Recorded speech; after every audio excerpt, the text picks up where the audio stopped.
Alright, there you all have it. The credits and everything. And then, yes, beating Turtle Star, you pretty much get to see the original title screen from the beginning. But keep in mind, if you play another game after that, you actually cannot ever see that title screen again unless you delete the data. I think that's happens. That's what you have to do, which is kind of sad. Because I mean, the default ending is kind of creepy. I would say just staring at you. But honestly, I kind of wish it was that for the Eternal Star. But oh well. So anyway, we ended with 13 stars from one time. Again, you get a crap ton of stars in Eternal Star, but that doesn't matter because again, it's the end of the game. You don't need stars. But anyway, this part is about going to the store. So you have new items such as the No Koopa and the No Boo, and the credits. Basically, yes, you can see the staff credits over and over if you ever want to hear the music and all that. I mean, you can technically hear the music from the soundtrack, or sound test, jukebox. But this one lets you see the credits of the staff and then the sequence. Now, for these No Koopa No Boo, pretty much what happens is that No Koopa is that the Koopa Troopa will not appear at the start on the board map, which means you cannot get a start bonus. So pretty much it's like a challenge run where you all just get you can only get coins through the board and not through Koopa Troopa. Actually, let me rephrase that. That's terrible. Basically, Koopa will not appear and you do not get a start bonus. The end. So yeah, no 10 coins, no 20 coins last 5 turns, no special bonus. Nope, he's just not there at all. Pretty much just like a special challenge run. And then No Boo is pretty much No Boo is there, so you cannot steal coins or stars. You know, pretty much steal coins from only minigames. Which honestly, again, challenge run. And also make AIs not use their coins. Or not lose coins from Boo. Now, it says this won't work on some maps.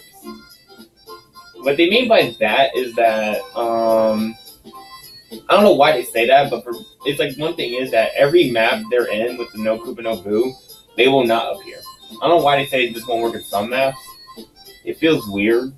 Like, I know one thing is with the No Koopa, I mean, Koopa Troopa will still appear as your guide. He'll tell you, like, how what the board is and all that, and also the last 5 turns. You know, also he announces the winner. And then Boo, I mean, he'll still appear in the ending. I don't know why they just say that. It's weird. But keep in mind, if you get a hidden block, you can still get Koopa or Boo with the No Boo, No Koopa sign. Yes, which is weird too. It's not like if you get a hidden block, you'll get Bowser always. No, it'll be like, oh hey, look, you got the hidden Boo icon. You can actually steal coins or stars. But anyway, go ahead and buy the credits. And again, since this is a 100% file, I'm going to go ahead and buy them anyway. Now, when I use these, I'm going to say right now, I'm going to probably use the No Boo because that way the AIs will not be able to steal stars from each other, and also will be like a pretty nice game run. Also, I don't have to pretty much press start and change their AI to human and just make them say no or steal coins. And then the No Koopa, yeah, no, I'm not going to use that in this playthrough. I'm not going to do like a special challenge run where you don't get start bonus because, I mean, again, what there's left to do here is to grind coins. Because the next thing to do is to buy minigames.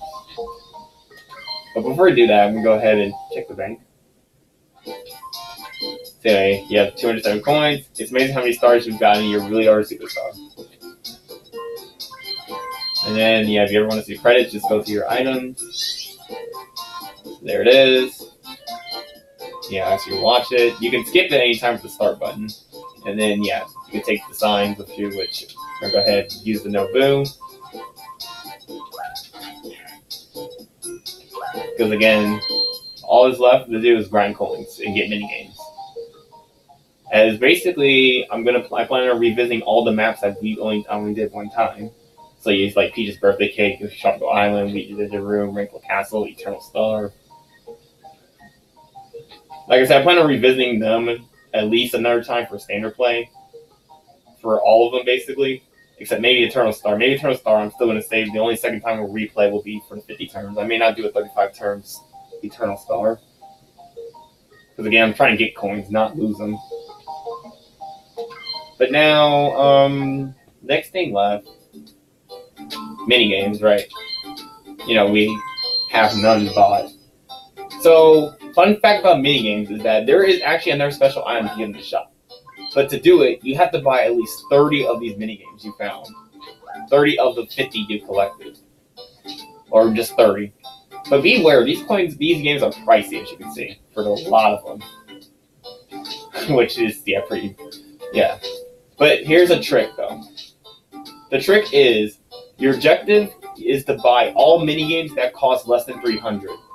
So pretty much like here, I won't even care what games I got. I'm just going to buy the coins that are cheap. The ones that are cheap. So like Coin Bar Blitz, Mushroom Mix Up,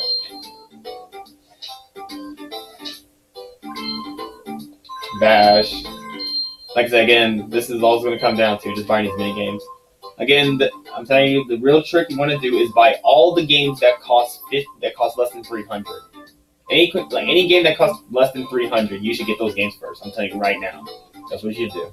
Do not focus on getting the 350s or 400 or 500.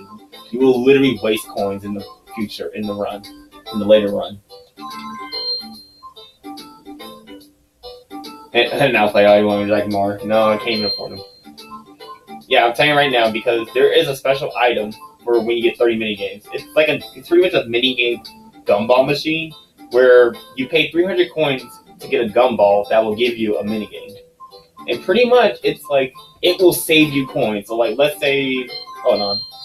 Oops, that's playing the game. So, hold on. Let me go up here.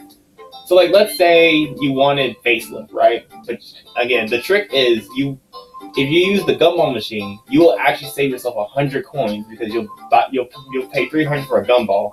And then, you may somehow get facelift. Basically, with this in mind, you actually will save yourself 100 coins. Rather than having to grind for them, like pretty much this will be a lifesaver. Now, of course, I'm telling you right now, again, make sure you have all games that cost 300, less than 300. I mean, because like if you use a gumball machine to buy a game and you get Skateboard Scamper, pretty much you have wasted 100 coins. Just saying. I mean, like unless you're a real Mario Party fan, you want to like get it all. You just want to like not care. I mean, you'd be my guest, but if you're trying to get this as fast as possible, again, make sure all mini games that cost less than 300 are bought, and make sure you've at least bought 30. That's the only way you can get the gumball machine. You need 30 mini games collected. Bought. And with that, that's all I have to say for the mini games. That's again, I'm just gonna revisit the maps, grind coins with the AIs and all that, and also grind with the minigame stadium. But no, don't worry, I'm not gonna play minigame stadium like 5 times in a row. That's just lame. But what I will do though next time is I am gonna play minigame stadium. Before I revisit Peach's birthday cake and the others, I plan on doing the minigame stadium first just to get a kickstart on coins and then pretty much revisit the map. I may probably take turns with it actually. Because let's see, we only have 4 revisits left to do. As in before Eternal Stars final revisit, again, just to end it all with a 50-turn game. So yeah, that's the plan. The plan is to play Minigame Stadium, then revisit the map for 35 turns that we haven't done standard play on. That's not Eternal Star. Then Minigame Stadium, and yeah, that's what I'm going to go for. Just to grind coins. And also, keep this in mind, I'm going to keep the no boo sign throughout the whole rest of the revisits. Because again, it would be pretty interesting to see a game where, AIs can't steal from you or I can't steal from AIs. And also, again, that'll save us coins because the AI, that'll save us coins because the AIs won't be able to steal stars. And also, I won't have to put in the extra work to press start and change their freaking AI to a human. Because, that's just like, yeah, that, takes a bit. But, yes, that is going to be it. So again, overall recap, I got the No Boo No Koopa. They cost 500 coins each. You have to beat the game to get them. So is the credits. It costs $100 coins. And then again for minigames, the objective is to buy all minigames that cost less than 300 first. and then make sure I at least get 30. So then that way, I can use the gumball machine to save up on a lot of coins and get the more expensive ones at a cheaper price. That is the game plan. And then once that's all done, I'll end it with a finale of 50 turns on Eternal Star. And then that'll be it for Mario Party 1. Like I said, it's like this game may be, like I said, I may have beaten the main game and beat Eternal Star, basically, with the 100 stars, but again, the aftergame, I still have the aftergame, which, that's going to take a bit. But, I mean, slowly though, surely the game is going to come to the end. But don't worry, this is only Mario Party 1, there's many more where that came from. Because in the future, I'm plan on playing the other Mario parties, which I'm going to say I can kind of getting hyped slowly because next game is Mario Party 2. That's my favorite one of them all. And it's funny enough that Mario Party 2 is actually like really quick to 100%. It's like this game is like comparably this game is like one of the longest games to 100%. Actually, actually. Nah, I think it is, honestly, because the whole coin collecting thing and all that. I don't know. Technically, Mario Party 3 and 4 story mode, you have to play as all characters is a thing. So technically, they rival. Then Mario Party 6 and the Star Bank, that rivals it too. But yeah, again, no, comparably, Mario Party 2 is so easy, though. That's the thing. Mario Party 2 is super quick to 100%. Compared to Mario Party 1, it's like Mario Party 2 is a kiddie park. But yeah, enough of talking about Mario Party 2. But yeah, this is all good. This is all. So yeah, next time, Minigames Stadium. Yeah. See you then. Well, see you when I get there. Well.